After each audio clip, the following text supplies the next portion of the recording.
We are expecting more frequent and larger forest fires in Europe due to climate change. Therefore, it is very important to have better tools and better policies and strategies to prevent and combat forest fires. Heat and extreme temperatures are a risk factor for human health today, but also considering climate change in future years and the added increase in temperatures that are expected.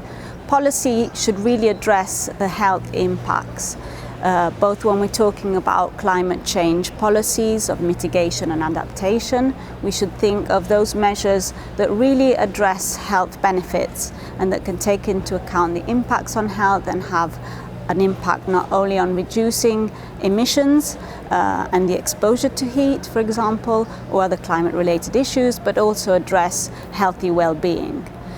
In terms of public health, measures that not only address the health well-being of populations, but on the other side really target climate change-related effects are also relevant.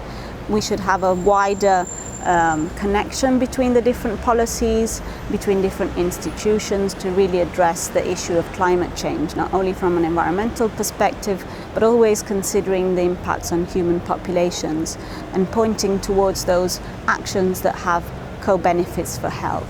Cities plays a very important and critical role in our economy and in our society, but we should remember that these are the places in which the impacts of climate change will be felt the most, for example, through extreme heat.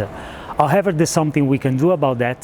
There are specific policies that can be put in place in order to reduce these impacts. And EXHAUSTION is contributing to developing these policies through evidence, scientific evidence about what are the factors that we can modify in order to make our cities more livable and less, in a way, susceptible to the health impacts of climate change in the future. To policymakers, I would say the findings of our work, current and future findings of our work, should be of interest to them as it affects the health care resources available. It affects the labor market performance, labor productivity, it affects the economy at large, and it affects the financial leeway and the financial resources that the economy as a whole is producing and that the government can use to do other useful, productive things. So hence, all of these actors, all of the policymakers should be part of the solution and should have an incentive in doing something about it via mitigation and/or adaptation.